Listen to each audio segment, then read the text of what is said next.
How are you guys doing today? Let's get a look at the RJ Martin ZT collaboration. This is the ZT 0600, customized by myself.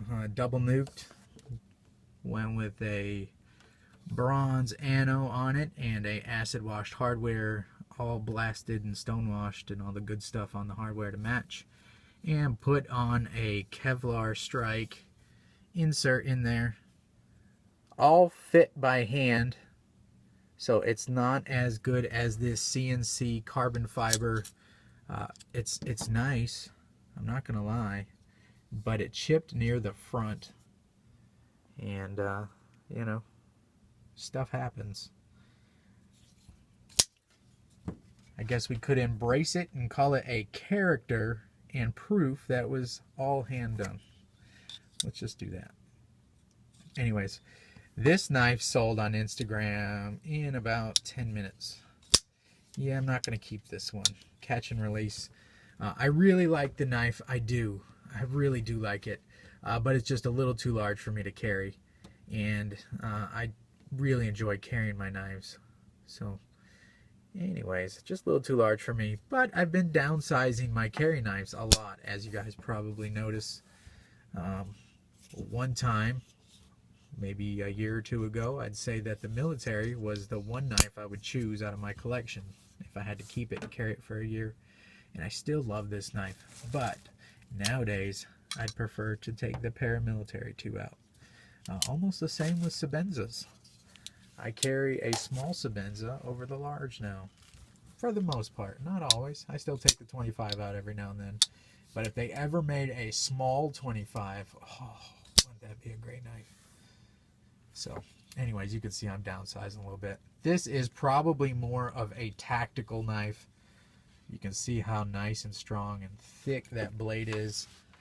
The only thing I have on hand that will really compare to it is the CRKT Hijinks. You see how thick they are there. Really stout knives. Maybe a Strider SNG, which is known to be overbuilt. A little thicker than that. And let's put it up against another ZT offering, the 801. So, very beefy knife. This is an extremely limited production. I wish I knew the production numbers on these, but you don't see many people letting them go now. So, anyways, how big is it? Did you see it up against the military? About the same size, a little bit longer. About the same size. So it's not ridiculously large. It's definitely carryable by people who like larger knives. You know, I like it a lot though. The ergonomics are great in that front finger choil. Your thumb comes right up on the ramp. Jimping is good. It's not super grippy. I like that, being it's not going to tear your thumb up, but it definitely does add something there. So I think it's the perfect amount. I couldn't ask for any better. There's nothing to complain about on that. The handle is large enough for you to come out of that front finger choil, come back here, and really get some reach on this thing. If you guys are familiar with how long the military is, you know the reach on those. This has the same amount. Incredible. Love the recurve blade. I like recurve for utility. It acts a lot like a hawkbill and will pull the material into this like sweet spot of the blade right before the belly starts and cuts. Any kind of slicing motion. Again, in self-defense, I am not an expert, but this seems to be great for slashing. If I was going to cut some meat, right, cold steel demonstration style, this would be wicked. Very sharp and pointy, not a delicate tip on there while still being sharp. Anyways, hard use knife. I wouldn't expect anything less from ZT.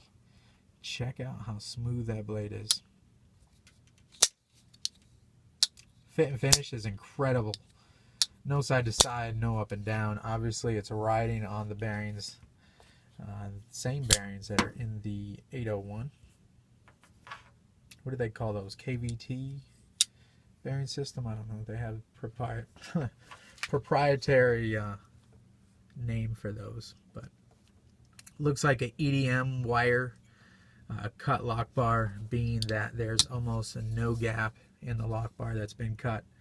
Does have a steel lock bar insert in it with perfect lockup. And again, that tab, just like the 801, extends past and will not allow you to over travel this knife. That's as far as it goes, and it stops. It's hitting that tab that's extended up inside there. Maybe we should do that, break apart an 801 one day and get a look inside. And of course, this being an EDM cut lock bar here, not only does it show off the machining capability of the guys over at Kershaw and ZT, but it's also functional. So if you're familiar with the Hinderer lock bar stabilizer, the stabilizer also, see that button is thick enough to where you're squeezing the knife this way. This lock bar, when it moves up and down, it can move on. You know, would it ever be an issue? Probably not. But if you're talking and you're paying for overbuilt, you want to go above and beyond, this is the type of stuff that you would do. So you can see that stabilizer, that button catches on a pocket there, and you can't push that lock bar up and down, or it prevents a lot of that.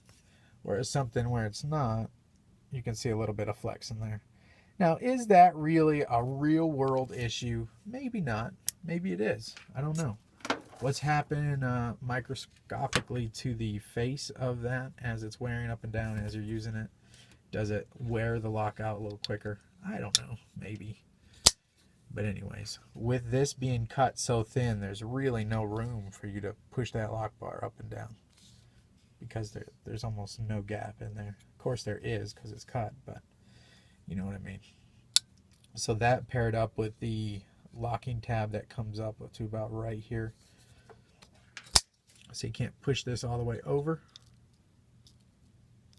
Right? Not going to be an issue when you're squeezing it. Anyways, it just shows off incredible machining capability of the boys over there at ZT Knives. Let me get a sip of water here. A little bit of sickness running around the house. Let's get a look at that 3D milling on the knife here. Incredible. I know some guys didn't like it. I didn't like it when it was nice and shiny and very sparkly almost. I just didn't dig it. But I mean, I don't really dig bright and shiny knives. But what it does impress me is how it's contoured like a CC Strider, right? Being that it's rounded this way. It's got a nice profile to it. And also 3D milled. So incredible. And I think the double nuking really kind of toned it down, but also highlighted it, if that makes sense. So it adds an extra level of detail. I like it. I like this titanium backspacer here. Does add a little bit of extra weight to the knife. You know, but in a knife high end like this, I think it's needed. Just like this milled 3D milled clip here. Really nice. Has a great tension on it. I found some of these milled clips can have a little bit too much tension. They brought it down thin enough here where it's perfect. It flexes in and out of your pocket, but holds it secure enough to your pocket.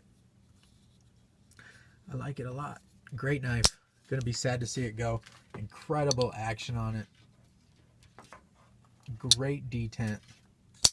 To be such a large blade, this is a heavy blade, and to have it so long, fires like a rocket. So the geometry, of course, RJ Martin, if he's involved, it's going to flip well.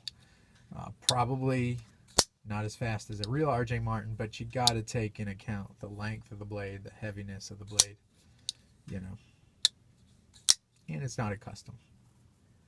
Maybe close, but it's definitely a collaboration. So to me, this is exactly what I would expect from a ZT take on an R.J. Martin design. I don't think this knife was ever meant to be a clone of an R.J. Martin knife. I think it was meant to be a tougher, ZT-ized version of the knife, if that makes sense. Do you know what I mean? ZT's take on beefing up an R.J. Martin knife design. See blades dead centered, which you would expect at a knife of this price point.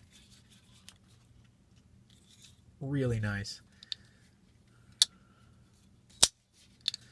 So there you go. Gonna get it shipped out tomorrow. We'll ship with this carbon fiber insert, which looks good as well. Beautiful carbon fiber.